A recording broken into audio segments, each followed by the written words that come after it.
The stagecoach stopped in the dust before the sun sank behind the mountains.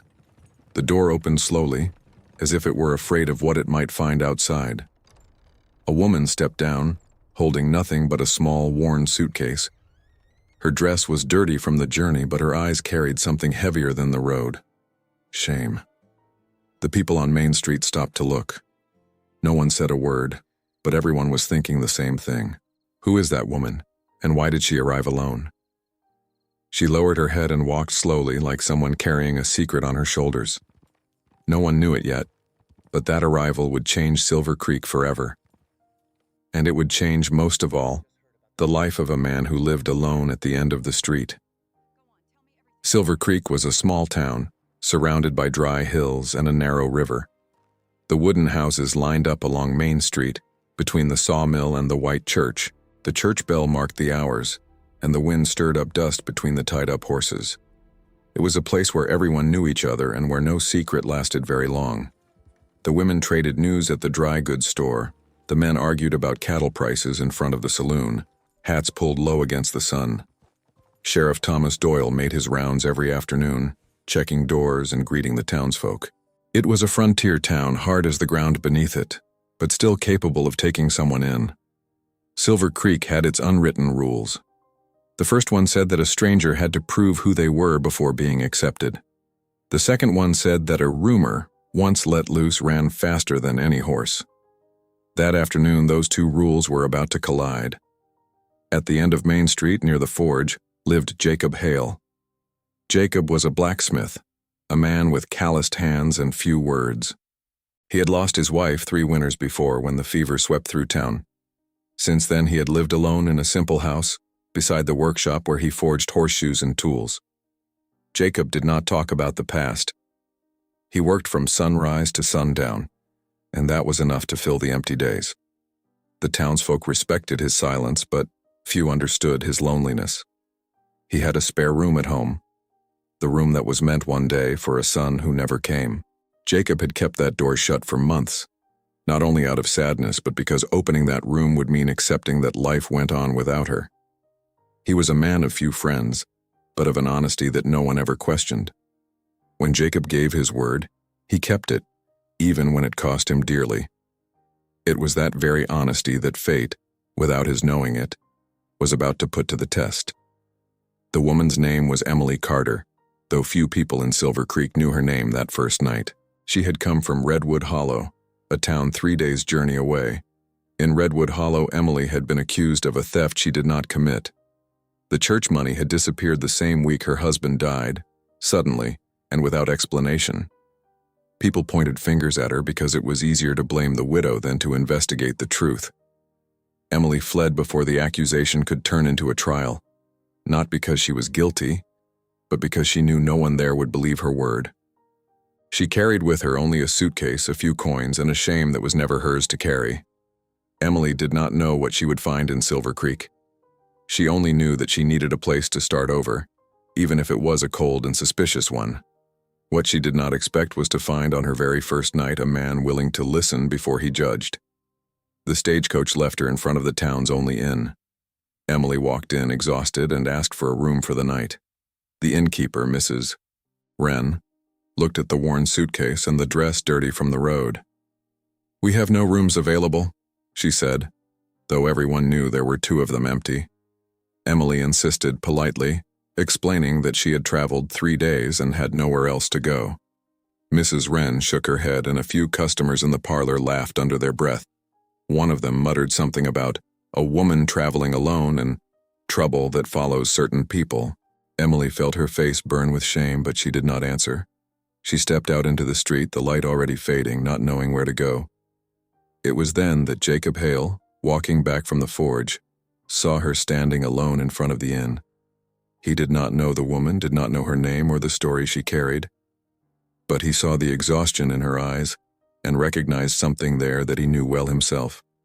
Loneliness. Jacob walked over slowly, removing his hat out of respect before he even spoke. "Do you need a place to spend the night, ma'am?" he asked in a calm voice. Emily hesitated, unsure whether she could trust yet another stranger. "I have a spare room," Jacob said simply. It's nothing much, but it's clean and it's safe. Emily looked at him, searching for any sign of bad intention, and found none. I have no way to pay, she said, lowering her eyes. I didn't ask for payment, Jacob answered. I only offered a roof. It was the first time in many days that anyone had treated her without judgment. Emily accepted, still wary, but grateful in a way her words could not express. The room was simple, a bed, a small window, and a folded blanket over the trunk. Jacob opened the door for the first time in months, and the stale air escaped like an old held breath. He did not explain why the room had been shut, and Emily did not ask. That night, Emily slept under a safe roof for the first time in a long while. The next morning, she woke before dawn, out of the habit of someone who lives on guard. Argued with him constantly. She found Jacob already at the forge, I heard it was no accident. the hammer striking the iron in a steady rhythm. Emily watched in silence and then offered to help in the kitchen. Jacob refused at first, but she insisted, saying she needed to do something in return. That was how the small gestures began, day after day, building trust between the two of them. Emily mended clothes for the neighbors, in exchange for eggs and flour. She cooked for Jacob, who had forgotten the taste of a meal made with care. Little by little, the neighbors began to notice the kind woman who helped without asking for anything in return. Mrs. Wren, who had once turned her away, one day brought her a used dress as a gesture of peace. Sheriff Doyle began greeting her on the street, recognizing in her someone who worked with honesty. Small victories, but ones that, for Emily, felt like great achievements. She was beginning, slowly, to believe that maybe she could start over there, free of the weight of her past. Jacob and Emily rarely spoke about what had brought them to that point.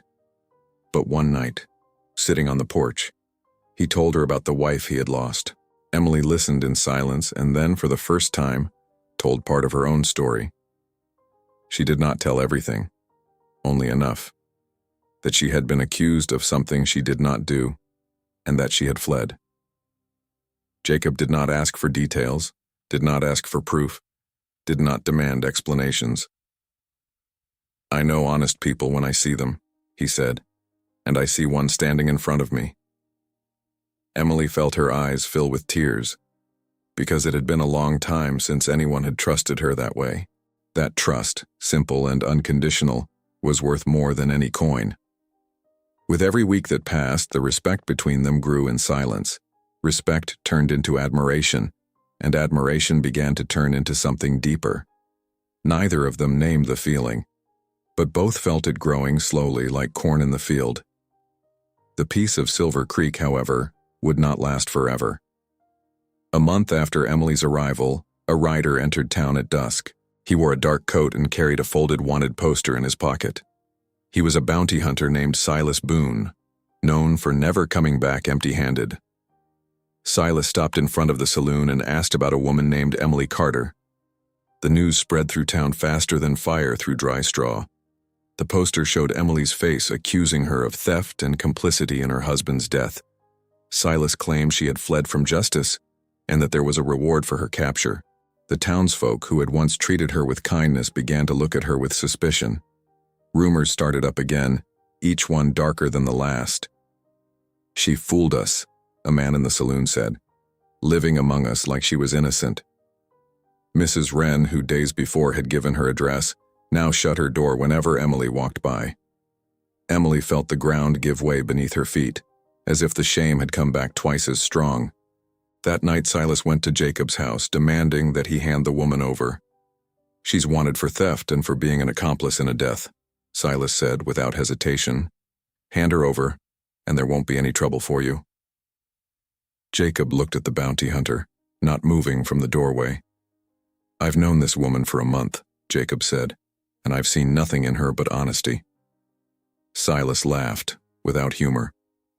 Every guilty person looks innocent until they're proven otherwise, and every accusation looks true, Jacob answered, until someone bothers to look into it. The tension between them grew, but Silas backed off, warning that he would return with the sheriff. Inside the house, Emily had heard every word, trembling behind the closed door. When Jacob came in, he found her sitting curled up, as if she expected to be thrown out at any moment. "I should have told you everything," she said, her voice breaking. "Now you're in danger because of me." "I chose to help you," Jacob said. "That doesn't change just because a poster showed up in town." Emily cried, and Jacob, for the first time, held her hand without saying a word. There were no words that could fix the fear, but there was presence, and in that moment, that was enough. The next day, Sheriff Doyle called Emily and Jacob to his office. Silas was there, impatient, demanding that the law do its job. "I'm not handing anyone over without real proof," the sheriff said, looking carefully at the poster. Emily, trembling, told the whole story, hiding nothing this time. She told him about her husband, about the missing money, and about how she had been accused without a fair hearing. She also told him about her husband's brother, Harold, who managed the family's finances. "It was Harold who handled the church money," Emily said. "I never touched a single coin." The sheriff listened carefully and then turned to Silas. "Do you have real proof or just a poster paid for by someone with a reason to blame her?" Silas hesitated, and for the first time his confidence seemed to falter. "The poster was paid for by the husband's family," he admitted reluctantly. "I'm just doing a job." The sheriff decided to send a letter to Redwood Hollow, asking for the original case records. Until the answer arrived, Emily would remain in Jacob's care and under the sheriff's watch. The whole town waited, torn between suspicion and curiosity about the truth. The days that followed were the hardest for Emily since her arrival. Some townsfolk went back to avoiding her, crossing the street so their paths wouldn't cross. Others, though, remembered the kind woman who had helped their families without asking for anything. Mrs. Wren, in a quiet gesture, began greeting her again, saying only, "I believe in you." Jacob never wavered, even when a neighbor advised him to step back before it was too late. "If it comes to be too late," Jacob said, "let it be too late standing beside the truth, not beside fear." That line spread through town, and many began to rethink their hasty judgments. Emily, for her part, felt the weight of waiting, but also felt something new. Courage. She would not run this time, would not hide behind a shame that was never hers. She decided for the first time to face her past head-on, standing beside someone who believed in her. 2 weeks later, the answer from Redwood Hollow finally reached town. Sheriff Doyle gathered Emily, Jacob, Silas, and some of the townsfolk at the church to read the letter aloud. The records showed that Harold, Emily's brother-in-law, had withdrawn the church money weeks before her husband's death. A bank clerk from Redwood Hollow had confirmed Harold's signature on the withdrawal papers. What's more, a letter found among her husband's belongings revealed his own suspicions about his brother. The truth, at last, began to come to light in front of everyone. Silas, hearing the evidence, lowered the poster and admitted his mistake. "I should have looked into it before I judged," he said, ashamed. "Forgive me, Mrs. Carter." The townsfolk gathered in the church looked at one another, many of them ashamed of their own suspicions. Mrs. Wren was the first to step forward, embracing Emily with tears in her eyes. "I should have trusted you from the start," she said. "Forgive me for the closed door." Sheriff Doyle declared in front of everyone that Emily was free of any accusation. Justice at last had come for a woman who only wanted to start over in peace. That night, Jacob found Emily sitting on the porch looking up at the stars over Silver Creek. "You never doubted me," she said, "even when the whole town did." "I saw who you were before I knew your story," Jacob answered. "That never changed." Emily smiled for the first time without shame, without fear of what others might think. "I don't know how to thank you for everything you've done," she said. "You don't need to thank me," Jacob answered. "You just need to decide if you want to stay." Emily looked at him, understanding that the question was bigger than it seemed. "I want to stay," she said, her voice steady for the first time in months. "By your side." Jacob took her hand, and this time, neither of them felt afraid of what was still to come. The months that followed brought changes, slow but deep, for the two of them. Jacob reopened, for good, the room that had once held only silence and memories. Now that space belonged to Emily, filled with fabric, thread, and small sewing tools. Little by little, the town learned to see Emily not as someone once accused, but as part of Silver Creek. She opened a small tailor shop beside the forge, and soon everyone came looking for her work. Sheriff Doyle started calling her the most honest woman I've ever seen come through here. Before he left, Silas offered one last word. I hope one day to find someone who believes in me the same way. The following winter, Jacob asked Emily to marry him on the very same porch where she had told him her story. I don't have land or a fortune, he said. I only have a room, a forge, and a whole heart. That's all I ever wanted, Emily answered, somewhere between tears and smiles. The whole town came to the wedding, held in the small white church of Silver Creek. Mrs. Wren cried more than anyone, saying that this was the ending the town deserved. Years later, whenever someone told the story of Silver Creek, they always mentioned that arrival.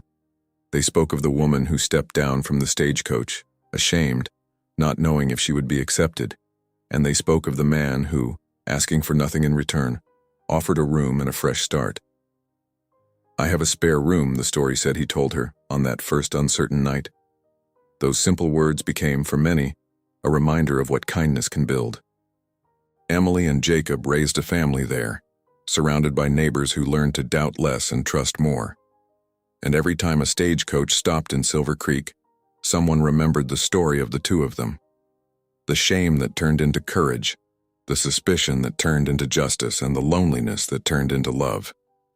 Because in the end, that is what Silver Creek learned from that woman and that quiet blacksmith, that the truth always finds its way and that love, when it's real, chooses to stay. The end.